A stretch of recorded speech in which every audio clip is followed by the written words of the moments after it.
Hello दोस्तों, स्वागत है आपके अपने यूट्यूब चैनल ब्रिजेंद्र एजुकेशन में। आज फिर हाजिर हुई एक नई वीडियो के साथ, एक और इम्पोर्टेंट वीडियो के साथ। आज हम इस वीडियो में क्लास 12 फिजिक्स का वेरी इंपॉर्टेंट क्वेश्चन करने वाले हैं, जो यूपी बोर्ड 2023 के लिए तो बहुत ही इंपॉर्टेंट है। देख सकते हैं आप जानेंगे अनुगमन वेग के आधार पर ओम के नियम की व्युत्पत्ति, जो वेरी इंपॉर्टेंट क्वेश्चन है। तो आपको वीडियो को लास्ट तक देखना है, पूरा देखना है। आप बेहतर तरीके से, बहुत ही आसान तरीके से इस क्वेश्चन को जानने वाले हैं।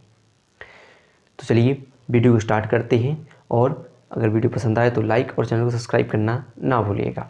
तो आप सबसे पहले जानेंगे कि ओम का नियम क्या होता है। आपने पढ़ा होगा कि यदि किसी चालक की भौतिक अवस्था, विशेषता या ताप में कोई परिवर्तन ना किया जाए तो उसमें बहने वाली धारा विभवांतर के अनुक्रमानुपाती होती है।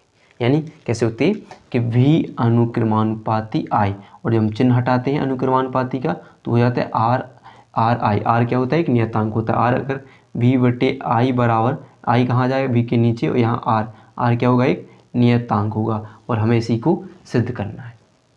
तो ये किसके आधार पर? अनुगमन वेग के आधार पर हमें सिद्ध करना है। तो सबसे पहले जानेंगे हम अनुगमन वेग के बारे में, अनुगमन वेग की अनुगमन वेग की डेरिवेशन की समझते हैं। तो सबसे पहले मान लीजिए कि एक चालक तार है, माना कोई सी धातु का एक चालक तार है। एक चालक तार है जिसकी लंबाई क्या है? L है, और इसके बीच एक क्या है? क्षेत्रफल A है। इसके बीच का क्षेत्रफल क्या है? A है। अगर इसके दोनों सिरों के बीच, यानी सिर्फ सिरे मान लेते हैं, सिरे क्या हो गए आपके? P और Q। तब PQ सिरे के बीच हम क्या करते हैं? एक V विभवांतर स्थापित करते हैं, या V वोल्ट की बैटरी जोड़ते हैं। क्या जोड़ते हैं? एक बैटरी जोड़ते हैं, जिसके V विभवांतर की एक बैटरी जोड़ देते हैं। तो बैटरी जोड़ने पर इसमें एक धारा I, चालक तार में क्या होती है? धारा I प्रवाहित होने लगती है। क्या प्रवाहित होने लगती है? धारा I प्रवाहित होने लगती है। क्या होती है? धारा I प्रवाहित होने लगती है, जिसके कारण इसमें एक विद्युत क्षेत्र उत्पन्न हो जाता है। क्या उत्पन्न हो जाता है? विद्युत क्षेत्र उत्पन्न हो जाता है, जिसके कारण इसमें इलेक्ट्रॉन अनुगमन वेग Vd से विद्युत क्षेत्र की विपरीत दिशा में गमन करने लगते हैं, गति करने लगते हैं। विद्युत क्षेत्र की विपरीत दिशा में क्या करने लगते हैं? गति करने लगते हैं। तो इसी को हम यहाँ पर लिखने वाले हैं और फिर से जानने वाले हैं। तो हमने क्या क्या पढ़ लिया? माना एक धातु, माना क्या लिखेंगे हम?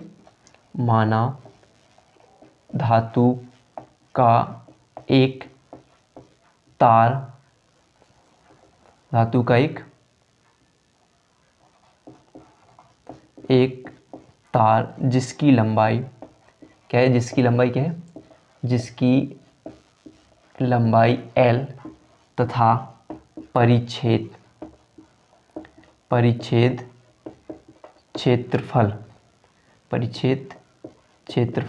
A है। परिच्छेद क्षेत्रफल A है, तथा इसके दोनों सिरों पर क्या विभवांतर V जुड़ने पर, तो तार के दोनों सिरों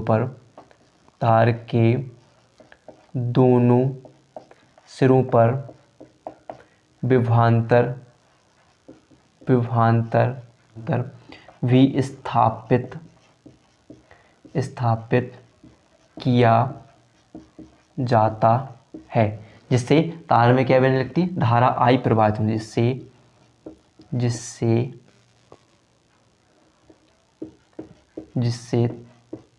तार में धारा I प्रवाहित होने लगती है। क्या प्रवाहित होगी? जिससे धारा I प्रवाहित होने लगती है। जब धारा I प्रवाहित होगी तो उसमें एक विद्युत क्षेत्र E स्थापित हो जाएगा, और उसमें इलेक्ट्रॉन क्या करने लगे? अनुगमन वेग Vd से गति करने लगे। तो अगर मान लेते हैं कि यदि इसमें इलेक्ट्रॉनों की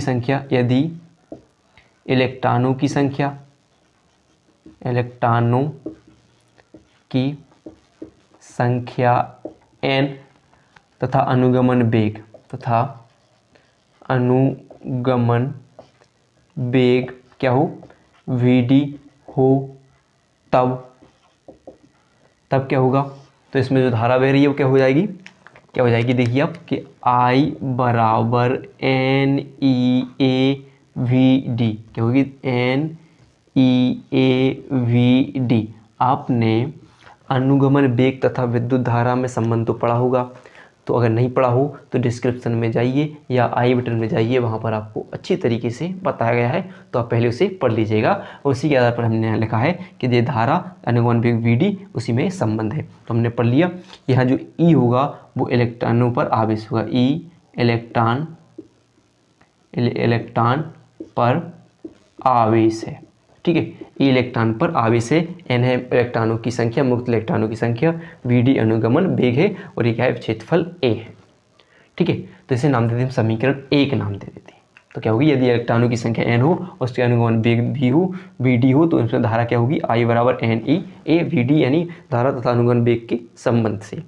फिर देख लेते यदि क्या कहते हैं, यदि चालक तार की लंबाई L तथा उसके सिरों के बीच विभवांतर V हो तो उसके प्रत्येक बिंदु पर विद्युत क्षेत्र का मान क्या होगा, A होगा। देखेंगे क्या लिखेंगे फिर, ठीक है। बिल्कुल सिंपल तरीके से आपको जो मैं बता जा रहा हूँ उसे नोट करते जाइए और अच्छे तरीके से लिखते जाइए। अब क्या है, यदि चालक तार की लंबाई क्या है, L है, यदि क्या लिखेंगे, यदि चालक तार की लंबाई L तथा इसके सिरों के बीच विभवांतर, इसके सिरों पर विभवांतर V हो तो इसके प्रत्येक बिंदु पर विद्युत क्षेत्र का मान हो, तो प्रत्येक बिंदु पर विद्युत क्षेत्र का मान क्या होगा, यदि चालक तार की लंबाई क्या हो, L हो, यदि चालक की तार की लंबाई क्या है, L है, तो उसके सिरों के बीच विभवांतर क्या V हो, तो उसके प्रत्येक बिंदु पर विद्युत क्षेत्र का मान क्या होगा। तो आप देख सकते हो कि विद्युत क्षेत्र की बात कर रहे हैं कि विद्युत क्षेत्र को सकते हैं E से, यदि करें चालक तार का लंबाई L तथा उसके सिरों के बीच विभवांतर क्या हो, L हो, तो क्या होगा, V/L हो जाएगा, क्या होगा, V/L हो जाएगा, ठीक है। फिर देख लेते हैं क्या हो जाएगा, V/L हो जाएगा, ठीक है। अब एक बात ध्यान रखिए कि जब हमने पढ़ा था धारा I प्रवाहित की तो इसमें एक विद्युत क्षेत्र स्थापित हो गया, जिसके कारण इसमें मुक्त इलेक्ट्रॉन गति कर रहे हैं। जब मुक्त इलेक्ट्रॉन क्या करेंगे, विद्युत क्षेत्र की विपरीत दिशा में गति कर रहे हैं, क्या करते हैं, मुक्त इलेक्ट्रॉन हमेशा क्या करते हैं, इसमें मुक्त इलेक्ट्रॉन विद्युत क्षेत्र की विपरीत दिशा में गति करते हैं, तो इस पर एक बल विद्युत क्षेत्र के कारण इलेक्ट्रॉनों पर एक बल आरोपित हो जाता है। यानी कह सकते हैं कि मुक्त इलेक्ट्रॉनों पर विद्युत क्षेत्र के कारण आरोपित बल क्या हो जाएगा, आरोपित बल हो जाएगा। क्या क्यों उत्पन्न हो रहा है, क्योंकि इलेक्ट्रॉन विद्युत क्षेत्र की विपरीत दिशा में गति कर रहे हैं, तो इस पर एक बल आरोपित हो जाएगा। तो क्या है, चूंकि फिर क्या, मुक्त इलेक्ट्रॉनों पर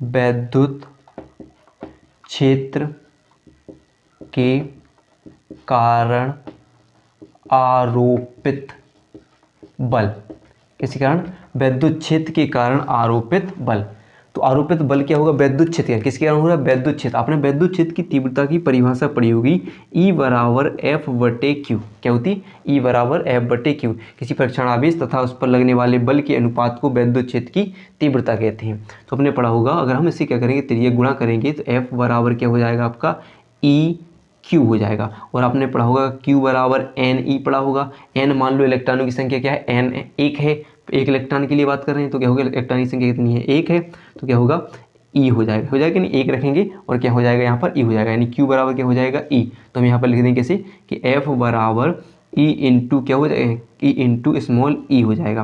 तो यहाँ पर इसे हम लिख देते हैं, तो क्या हो जाएगा, F बराबर E इंटू देखिए E इंटू स्मॉल E हो जाएगा कि नहीं। तो किसके, जैसे आप नोट कर लीजिएगा। फिर देखिए यहाँ पर आपके लिए दिख रहा होगा कि हमने अभी पढ़ चुके हैं कि E बराबर V/L होता है, तो हम क्या करेंगे, F बराबर E की जगह क्या लिखेंगे, V/L इंटू E, जो तुम्हारा E है वही ऊपर ही रहेगा, और क्या हो जाएगा, F बराबर V/L इंटू E हो जाएगा कि नहीं। फिर देख लीजिएगा कि अब ठीक है, यदि इलेक्ट्रॉन, हम बात करेंगे इसकी इलेक्ट्रॉन की, यदि इलेक्ट्रॉन का द्रव्यमान m हो, यदि इलेक्ट्रॉन का द्रव्यमान m हो तो इलेक्ट्रॉन पर बल के कारण उत्पन्न त्वरण देख लेते हैं, क्या होती है, उत्पन्न त्वरण। यदि क्या हो, क्या लिखिए, यदि इलेक्ट्रॉन का द्रव्यमान n हो, यदि क्या लिखेंगे, यदि इलेक्ट्रॉन का द्रव्यमान m हो तो किसके कारण, तो बल के कारण इलेक्ट्रॉन पर उत्पन्न त्वरण, तो जो बल लग रहा है इसके कारण, तो बल के कारण इलेक्ट्रॉन पर उत्पन्न त्वरण क्या होगा, उत्पन्न त्वरण। तो त्वरण क्या होता है, आपने पढ़ा होगा न्यूटन का गति विषयक द्वितीय नियम, जिसके कारण क्या होगा F बराबर ma, क्या होता है, न्यूटन का गति विषयक द्वितीय नियम क्या होता है, F बराबर ma, जहाँ m क्या होता है द्रव्यमान और ये क्या होता है, त्वरण होता है। अगर इसे हम लिख लें ऐसे कि a बराबर क्या करें, a बराबर m कहाँ जाएगा, f के नीचे, तो f बटे क्या हो जाएगा, m हो जाएगा। ठीक है, तो यहाँ पर हम लिख देते हैं। तो देखिए किससे, न्यूटन की गति विषयक द्वितीय नियम से, तो किससे, न्यूटन के गति विषयक द्वितीय नियम से, किससे लिया हमने, न्यूटन की गति विषयक द्वितीय नियम से। तो क्या हो जाएगा, ए बराबर, आप देख सकते हो क्या होगा, ए बराबर एफ बटे एम हो जाएगा कि नहीं, ए बराबर एफ बटे एम हो जाएगा। और अगर हम क्या कर लें कि जो मान हमने पढ़े हैं कि ए बराबर एफ की जगह हम क्या लिखेंगे, वी इंटू ई बटे क्या हो जाएगा, एम एल हो जाएगा, तो इसे आप नाम दे दीजिए समीकरण 2। हमें सिर्फ इन्हीं की ज़रूरत पड़नी है, लास्ट में हमें जो क्या है, एक समीकरण 1 और समीकरण 2 की हमें अच्छे से ज़रूरत पड़ने वाली है। तो आप इसे अच्छे से नोट कर लीजिएगा। चलिए तो अब हम इसे करते हैं साफ। ठीक है, इन्हें अच्छे से देख लीजिएगा, लिख लीजिएगा बगल में। तो हम इसे कर रहे हैं साफ।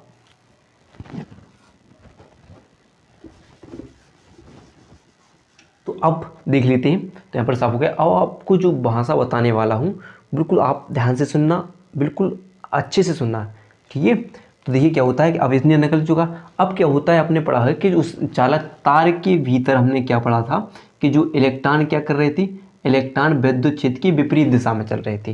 तो तार के अंदर क्या होता है, एक धनायन भी होता है, तार के अंदर क्या होता है, धनायन होता है, और क्या होता है, इलेक्ट्रॉन।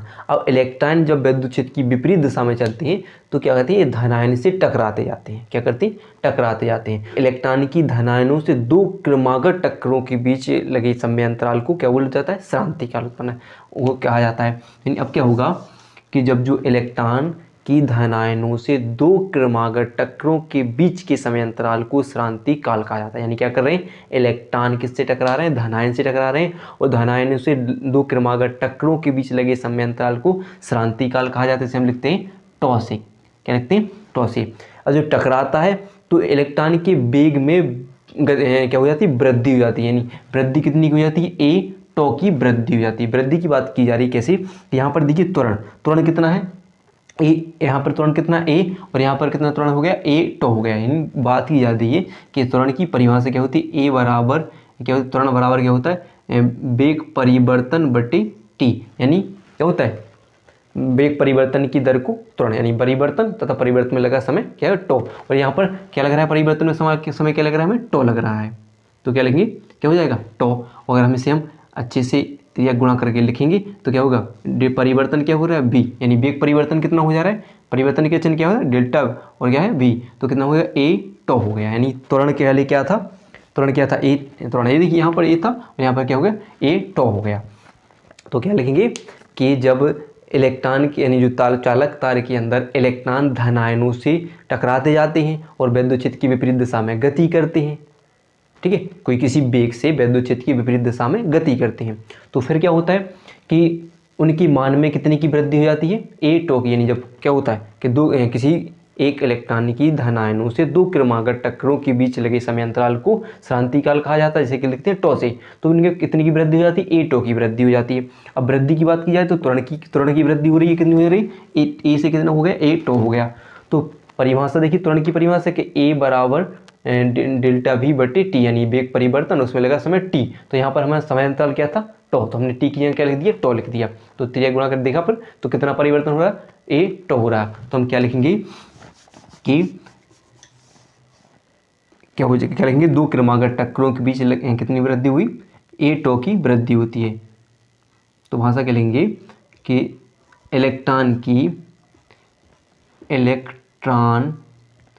इलेक्ट्रॉनों की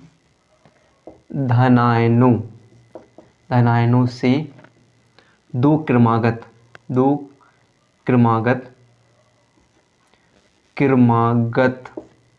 टक्करों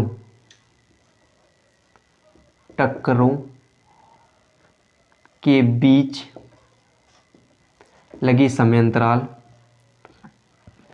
लगा समयांतराल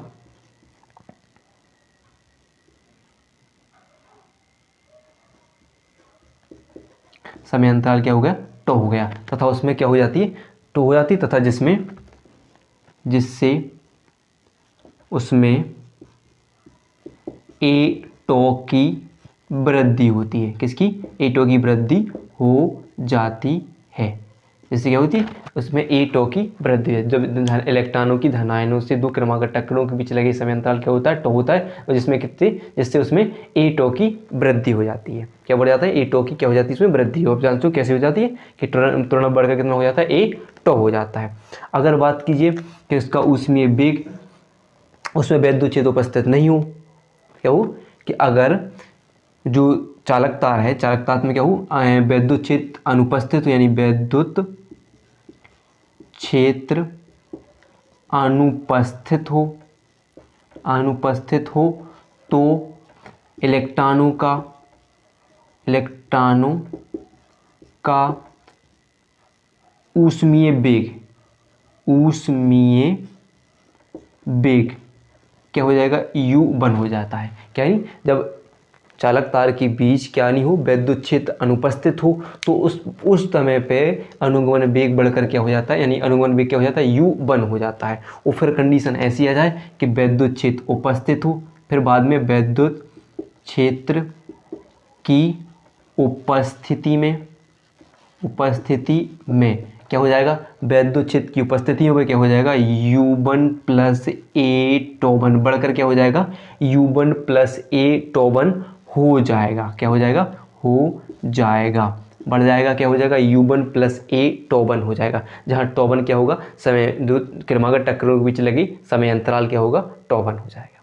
ठीक है, तो क्या हो जाएगा, बढ़ जाएगा। तो इसी प्रकार अन्य इलेक्ट्रॉनों के लिए, तो पहले इलेक्ट्रॉन की बात हुई, अन्य इलेक्ट्रॉनों के लिए इसी प्रकार अन्य इलेक्ट्रॉनों के लिए, ये भाषा लिखते जाइएगा क्योंकि इसी से आप अच्छे तरीके से समझने वाले हैं। तो ठीक है, इलेक्ट्रॉन क्या हुआ, टकराते जाते हैं, इलेक्ट्रॉनों की धनायनों से टक्कर होती है और टक्करों के बीच उनका वेग बढ़ जाता है, यानी क्या होता है, उनके बीच टक्करों के बीच लगे समयांतराल क्या लगता है, टो लगता है, जिससे उसमें ए टो की वृद्धि हो जाती है। तो फिर बात की हमने, जब वैद्युत क्षेत्र अनुपस्थित हो तो उसका इलेक्ट्रॉनों का उसमें वेग क्या हो जाता है, u1 हो जाता है। फिर बात की जाती है कि अगर वैद्युत क्षेत्र की उपस्थिति में क्या हो जाता है, फिर वो u1 प्लस ए टो1 की वृद्धि हो जाती है, यानी बढ़ जाता है, और फिर हो जाएगा। फिर इस प्रकार अन्य इलेक्ट्रॉनों के लिए, तो अन्य इलेक्ट्रॉनों के लिए क्या हो जाएगा, फिर हो जाएगा u2 प्लस ए टो2, इसी प्रकार u3 प्लस ए टो3, इस प्रकार बढ़ता जाएगा, और क्या होगा, un plus A to n हो जाएगा। ठीक है, यहाँ तक इतना बढ़ जाएगा। और फिर जो इनके इलेक्ट्रॉनों का ऊष्मीय वेग बढ़ रहा है, तो उस पर जिनका औसत वेग क्या होगा, अनुगमन वेग कहलाएगा। यानी इलेक्ट्रॉन बढ़ रहे हैं, इलेक्ट्रॉन की गति हो रही है, वैद्युत क्षेत्र की विरुद्ध गति कर रहे हैं, तो क्या होगा, इनका अनुगमन वेग क्या होगा, अतः इनका औसत वेग क्या होगा, अनुगमन वेग vd होगा। क्या होगा, औसत वेग, अनुगमन वेग vd होगा। ठीक है, तो औसत वेग की बात कर लेते हैं। तो अब क्या करते हैं, अगर आपने इन्हें लिख लिया हो तो ऐसे आप नोट कर लीजिएगा, और हम इसे साफ करने वाले हैं। थोड़ा यहाँ पर और देख लीजिएगा। तो औसत वेग, अनुगमन वेग क्या हो जाएगा, vd, यानी vd बराबर होगा औसत वेग, यानी इन सबका योग। तो इनके होता है कि नहीं, औसत क्या होता है, कोई संख्या दी हो तो संख्या का योग बटे कुल संख्या।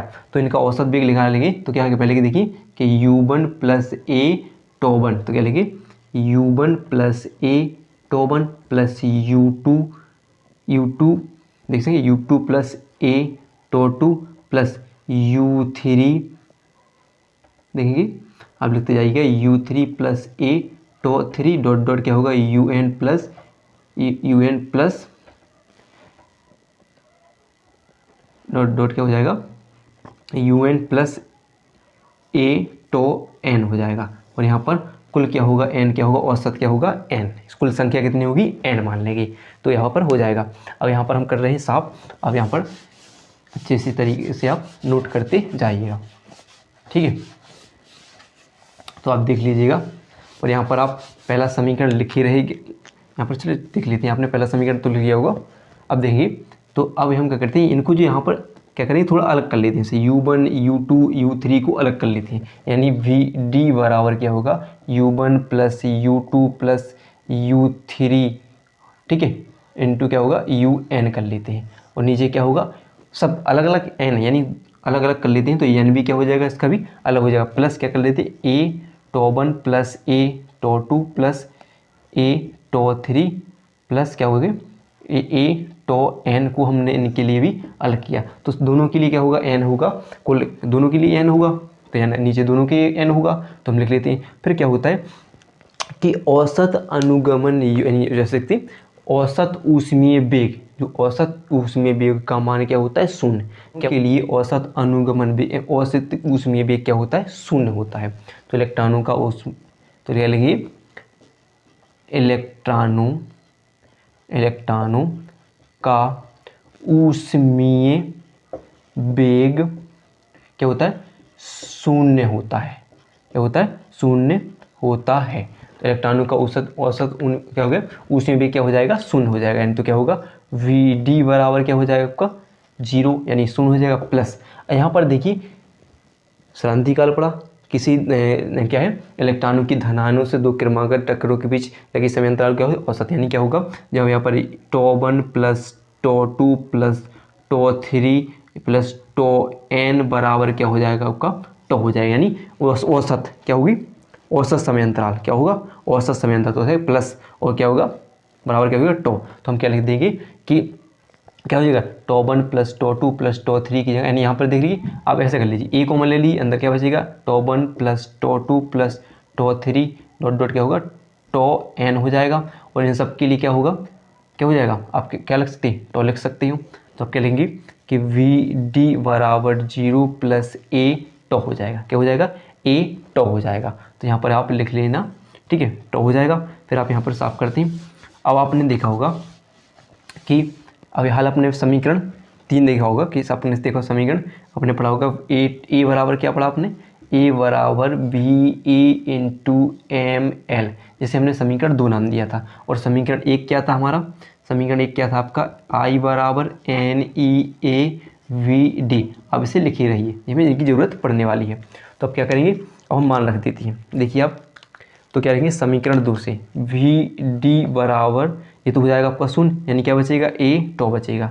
तो वी डी बराबर आप ए की जगह यानी त्वरण की जगह क्या लिखेंगे, वी ई बटे एम एल, क्या लिखेंगे, वी ई बटे एम एल इंटू क्या रहेगा आपका, टो रहेगा, ठीक है। तो आपने पढ़ लिया। अब ऐसे मान लीजिए कोई समीकरण 3 देते हैं, आप क्या करेंगे, समीकरण 3 का मान समीकरण 1 में रख देते हैं। तो क्या लिखेंगे, समीकरण 3 का मान समीकरण 1 में रखने पर, क्या रखेंगे, समीकरण 1 में रखने पर। तो क्या रहेंगे, समीकरण 1 की में रख देंगे, तो आई बराबर एन ई ए।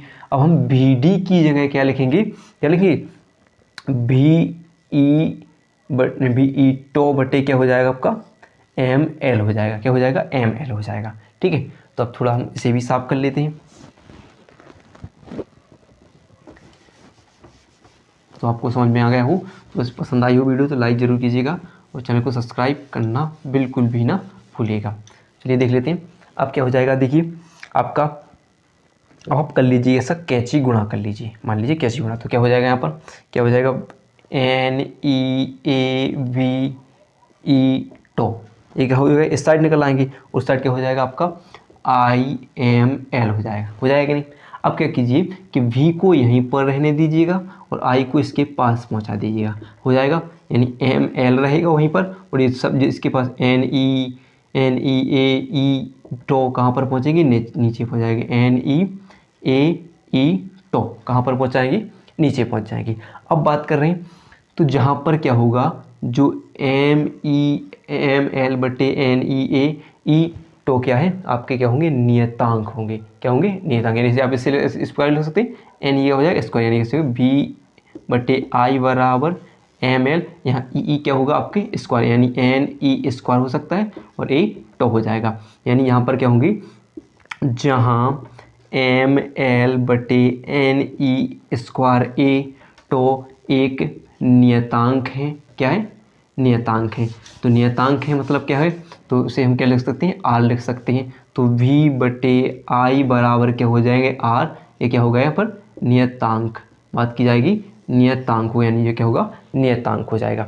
ठीक है, नियतांक की बात करें कि द्रव्यमान एल, हमने क्या होता परिभाषा पढ़ी है उनके नियम की कि किसी चालक की भौतिक अवस्था विशेषता ताप दाब सांद्रता, ये सब ये ताप दाब द्रव्यमान सांद्रता आयतन ये सब क्या है क्या होंगे यहाँ पर नियत हो जाएंगी।